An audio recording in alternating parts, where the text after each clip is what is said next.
بسم اللہ الرحمن الرحیم۔ عزیز طلبہ، امید ہے آپ خیریت سے ہوں گے۔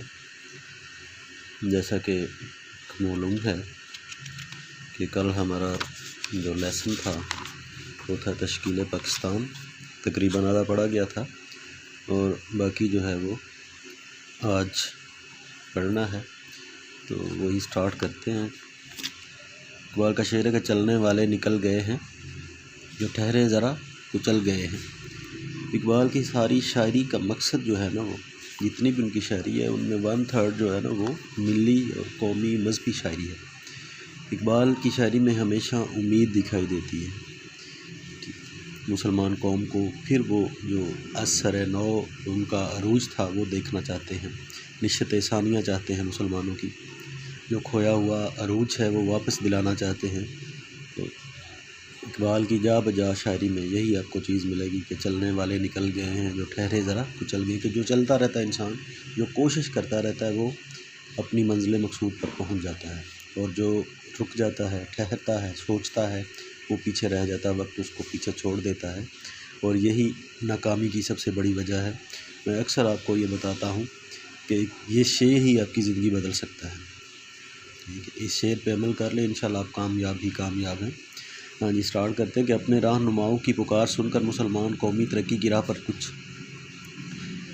چلنے تو لگی، لیکن جا بجا ٹھوکریں کھاتے ہوئے معاشی حیثیت سے وہ اپنے ہمسائے سے کہیں پیچھے رہی۔ تعلیمی حیثیت سے وہ ضرور پڑھی کچھ بڑی، لیکن پھر بھی پسماندہ رہی۔ البتہ اپنی قومی زبان و ادب کو اس نے باوجود اپنے انحطاط کو خوب چمکایا۔ اردو علم و ادب اور صحافت کو ترقی ہوئی، اور ملک میں جا بجا اردو کی علمی و ادبی انجمنیں پھیل گئیں۔ علی گڑھ کالج 1920 میں یونیورسٹی کے درجے تک جا پہنچا، اور من جملہ حیدرآباد دکن کی دوسری ترقیات کے وہاں جامعہ عثمانیہ کا شاندار ادارہ قائم ہوا۔ متمدن زندگی کے اکثر شعبوں میں جو تہذیب و تمدن کی زندگی کے اکثر شعبوں میں مسلمان دوسروں سے پیچھے ضرور تھے، لیکن یہ بات اب ان پر اور دوسروں پر ظاہر ہو گئی کہ جب بھی اور جہاں بھی وہ بڑھنے کی کوشش کریں گے وہ دوسروں سے ہٹے نہیں رہتے۔ البتہ باوجود ان سب ترقیوں کے یہ امر اظہر من الشمس ہے، سورج کی طرح روشن ہے کہ جب تک قوم سیاسی حیثیت سے مضبوط و متحد نہ ہوگی، اس کی ساری روایات حقارت جائیں گی، ضائع جائیں گی، فضول میں جائیں گی، اور اس کے سارے ارادے دھرے کے دھرے رہ جائیں گے۔ مسلمان ہند کی جدید سیاسی زندگی کے داستان یہ ہے کہ انڈین نیشنل کانگریس کے قیام کے بعد گو سر سید نے علی گڑھ میں مسلمانوں کے سیاسی حقوق کے تحفظ کے لیے قدم اٹھایا، لیکن بالعموم ان کی قومی سیاست یہی تھی کہ مسلمان قومی سیاست سے الگ تھلگ رہیں، اور پہلے مغربی علم کے حصول سے اپنی قوم کو حالت درست اور مضبوط کر لیں، پھر 20ویں صدی کے شروع سے ایشیا اور اس کے ساتھ ہندوستان میں صورتحال دگرگوں ہونے لگی۔ جاپان کی فتح سے ہندوستان میں جذبہ قومیت ابھرا، اور انہوں نے تقسیم بنگال کے خلاف 1905 میں ایک زبردست تحریک شروع کی۔ علاوہ ازیں اردو ہندی جھگڑے کے سلسلے میں یوپی یہ انڈیا کا بہت بڑا صوبہ ہے، ریاست ہے یوپی، اتر پردیش کی حکومت نے علی گڑھ کے تعلیمی ادارے کو اس نیم سیاسی مسئلے میں دخل دینے سے حکماً روک دیا، جس کی وجہ سے مسلمانوں کے لیے اور بھی ضروری ہو گیا کہ وہ اپنے تمدنیوں سیاسی حقوق کی حفاظت کے لیے ایک سیاسی جماعت کی بنیاد رکھیں۔ یوں دسمبر 1906 میں مسلم لیگ قائم ہوئی، اور 1909 کی اصلاحات میں مسلمانوں نے جداگانہ انتخابات کا اہم حق حاصل کیا۔ اب یہ بات یاد رکھنی کہ مسلم لیگ جو ہے نا وہ 1906 میں قائم ہوئی۔ مسلم لیگ قائد اعظم جو اصل مسلم لیگ تھی، مسلم لیگ نون کا نہیں تصور کرنا، اور 1909 کی اصلاحات میں جداگانہ انتخابات کا حق حاصل ہوا۔ تقسیم بنگال کی تنسیخ ہوتا ہے منسوخ کر دینا۔ 1911 میں جنگ بلقان و طرابلس یہ جگہوں کے نام ہیں۔ 1912 میں جب مسلمانوں کو یقین ہو گیا کہ ان کی قومی اور بین الاقوامی حقوق حکومت برطانیہ کے ہاتھ میں محفوظ نہیں رہ سکتے، تو انہوں نے ہندوستان کے لیے سیلف گورنمنٹ یعنی کہ اپنی گورنمنٹ، ذاتی گورنمنٹ کا مطالبہ کیا۔ 1913 میں کانگریس کی طرف تعاون کو ہاتھ بڑھایا۔ جنگ عظیم اول نے ہندوستان کے دل میں حرکت پیدا کی، اور کانگریس اور لیگ میں میثاقِ لکھنؤ کا مشہور معاہدہ ہوا۔ جس کی وجہ سے برطانیہ 20 اگست 1917 کو یہ اعلان کرنے پر مجبور ہو گیا کہ ہندوستان کو بتدریج خود مختاری حکومت دی جائے گی، لیکن جنگ کا ختم ہونا تھا کہ برطانوی حکومت نے ہندوستان سے طوطے کی طرح آنکھیں پھیر لیں اور ظالمانہ قوانین نافذ کرنے کی ٹھان لی۔ 1919 میں یورپ میں ترقی کے حصے بکھرے کرنے کی سازش کی اور اس پر گاندھی نے علی برادران کی مدد سے عدم تعاون کی زبردست تحریک شروع کی۔ 1920 میں اس تحریک کا ختم ہونا تھا کہ دوسرے ہندو لیڈروں نے شدھی اور سنگھٹن اشتعال انگیز کارروائیوں سے ہندو مسلم تعلقات کو قطعاً خراب کر دیا۔ شدھی اور سنگھٹن یہ جو دو تحریکیں تھیں ان کے نام ہیں۔ اس زمانے میں مسلمان لیڈر غفلت کی نیند سوئے رہے، لیکن سائمن کمیشن کی آمد اور نہرو رپورٹ کی مسلم کش تجاویز پر وہ اپنے خواب سے چونکے۔ 1928 میں آل انڈیا مسلم لیگ کانفرنس جمع ہو کر انہوں نے ایک متحد سیاسی مطالبہ جو مسٹر جناح کے 14 نکات سے مطابقت رکھتا تھا ہندوستان دنیا کے سامنے پیش کیا۔ 1929 میں ادھر کانگریس نے گاندھی کی قیادت میں مکمل آزادی کا اعلان کر کے سول نافرمانی کی تحریک شروع کر دی۔ 1930 میں اس دوران لندن میں گولڈ میز کانفرنس کا انعقاد ہوا۔ 1930 اور مسلمان اور برطانوی حکومت نے اپنا فرقہ وارانہ فیصلہ سنایا، لیکن ہندو لیڈروں کی ہٹ دھرمی کے باعث ہندو اور مسلمانوں کو کوئی سمجھوتا نہ ہو سکا۔ 1935 میں نیا گورنمنٹ آف انڈیا ایکٹ نافذ ہوا، جس کی روح سے مرکز میں فیڈریشن اور صوبوں میں خود مختاری حکومت کا نفاذ طے پایا۔ 1937 کے انتخابات کے بعد کانگریس پہلے 6 اور پھر 2 اور صوبوں میں حکومت کرنے لگی، جس سے اس کا سر پھر گیا اور اس نے مسلم لیگ سے منہ پھیر کر مسلمانوں کو بحیثیت قوم کی ملیہ میٹ کرنے کا مصمم پکا ارادہ کر لیا۔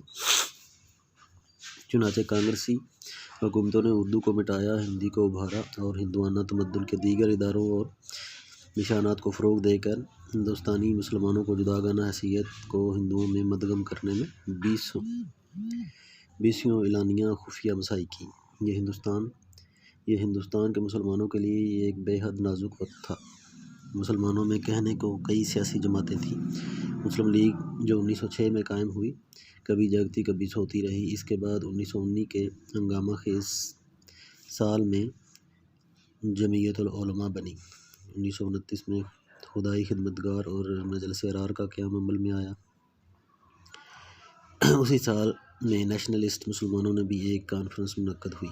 1937 میں جب کانگریس برسر اقتدار آئی، اس نے مسلمانوں کی قومی ہستی کو ختم کرنا چاہا، تو سوال پیدا ہوا کہ مسلمان اس کا کیا جواب دیتے ہیں۔ اس خطرناک وقت میں مسلم لیگ کی قیادت جس زبردست شخصیت کے ہاتھ میں تھی، اس نے کانگریس کے چیلنج کو دلیری سے قبول کیا اور یہ قائد محمد علی جناح تھے، جو ایک طرف سیاسی بات چیت میں انگریزی حکومت کا کانگریسی لیڈروں کے ساتھ پورے اترے اور دوسری طرف اپنی لاجواب شخصیت کے بل پر ایک پراگندہ اقلیت کو ایک مستقل قوم بنانے کا نمایاں طور پر کامیاب ہوئے۔ اکتوبر 1937 میں لکھنؤ میں آل انڈیا مسلم لیگ کی 25ویں اجلاس میں اسلامی ہند کی تاریخ بیداری کا ایک نیا دور شروع ہوا۔ چنانچہ 23 مارچ 1940 کو مسلم لیگ نے لاہور میں پاکستان کی قرارداد منظور کی، یعنی مسلمانان ہند کے لیے ہندوستان کے ایک حصے میں ایک خود مختار حکومت اور ایک جداگانہ آزاد وطن کے قیام کا شاندار منصوبہ باندھا۔ اس سے مسلمان قوم میں زندگی کی ایک برقی رو دوڑ گئی۔ اب وہ محض تحفظات و مراد کے سائل نہ رہی، بلکہ ایک علیحدہ مستقل آزاد قومیت کی دعویدار بن گئی، جس کی ایک اپنی جدا حکومت ہو، ایک اپنی جدا تہذیب اور ایک اپنا جداگانہ وطن ہو۔ پاکستان کی تجویز کے بعد اس منصوبے کو تفصیل سے مکمل کرنے کی ضرورت پیش آئی۔ چنانچہ 1944 میں معاشی مسئلے پر غور کرنے کے لیے ایک تعمیری کمیٹی وضع کی گئی، تعلیمی مسئلے کے ایک تعلیمی کمیٹی بنی اور دیگر اہم مسائل کے لیے مصنفین کی ایک کمیٹی بنائی۔ 1944 میں پنجاب میں مسلم لیگ اور یونینسٹ وزارت میں جھگڑا پیدا ہو گیا اور بمبئی میں گاندھی اور جناح میں ملاقات ہوئی مگر ناکام رہی۔ 1945 میں شملہ کانفرنس میں کانگریس اور لیگ کو پھر اکٹھا بلایا گیا مگر نتیجہ نہ نکلا۔ آخر حکومت ہند نے نئے انتخابات کا اعلان کیا اور کہا کہ برطانوی مزدور حکومت کے پیش نظر ہندوستان کو خود مختاری حکومت دینا چاہیے۔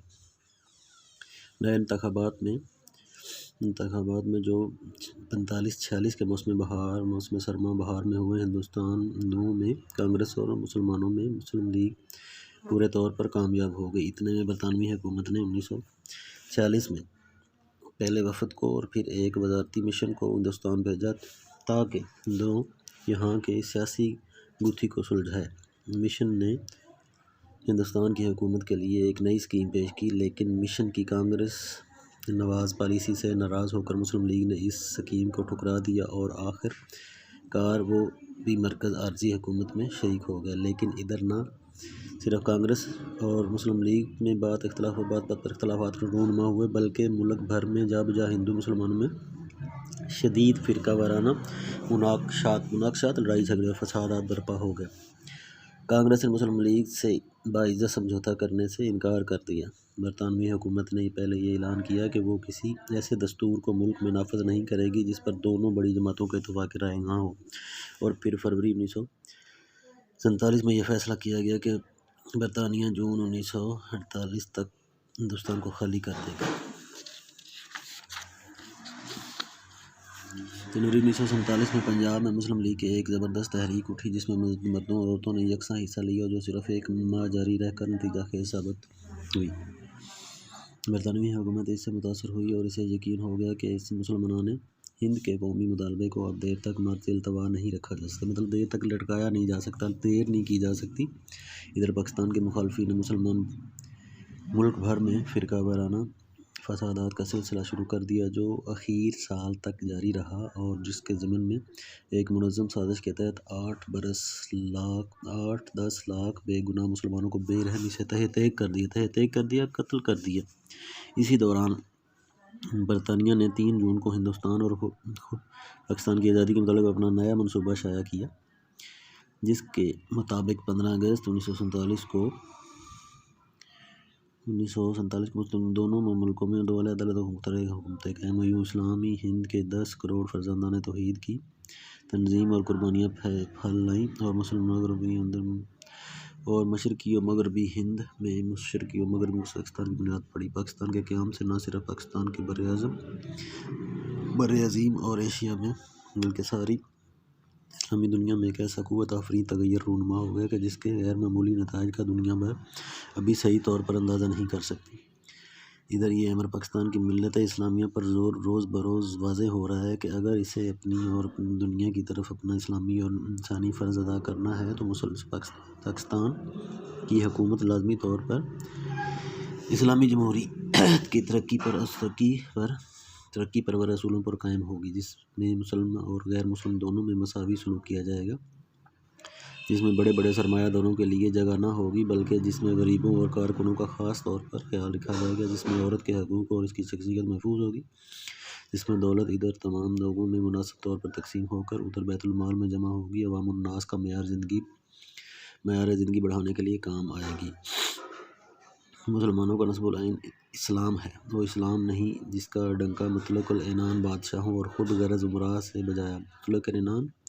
مطلق العنان ہوتا ہے جن کی باغ ڈور نہ ہو، جو کسی کے کہے میں نہ ہو، جو اپنی مرضی کرنے میں ہو۔ خود غرض امراء امیر کی جمع، امراء رئیس، بلکہ جو اسلام جس کا حامل قرآن ہے، جس نے صرف ان دیکھے خدا کے آگے سر جھکایا سکھایا، وہ اسلام کا جس کا نمونہ آن حضرت صلی اللہ علیہ وسلم اور خلفائے راشدین کے عہد میں مسلمانوں کی زندگیوں میں نظر آتا ہے، وہ سچائی اور وہ دلیری اور وہ خود اعتمادی اور انکساری اور من پسندی و محنت و مساوات، وہ صبر و تقویٰ، وہ مسلم و غیر مسلم سب کی خدمت، سب کے حقوق کا تحفظ، سب سے رواداری اور محبت، یہ ہے پاکستان کے مسلمانوں کا نصب العین۔ ہمارے قومی شاعر نے اپنی قوم کے ہر فرد پر خوب روشن کر دیا۔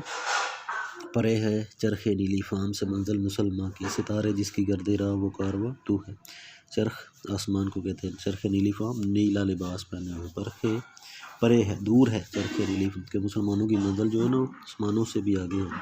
ستارے جس کی گردِ راہ وہ کارواں تو ہے، جس کی راہ کے ستارے جو ہے نا وہ گرد ہوتی راستے کی، وہ ستارے ہوں گے تو اس کو کارواں تو ہے کہ مسلمانوں کو اس بلندی تک لے جانا ہے۔ ہاں جی، سبق آپ کا ختم ہو گیا جی، کل انشاءاللہ اگلا سبق پڑھیں گے تو آپ اس کو دہرائیں گے، اس کی مشق بھی حل کریں گے اور اگلا بھی پڑھ کر آئیں گے۔ اللہ آپ کا حامی و ناصر۔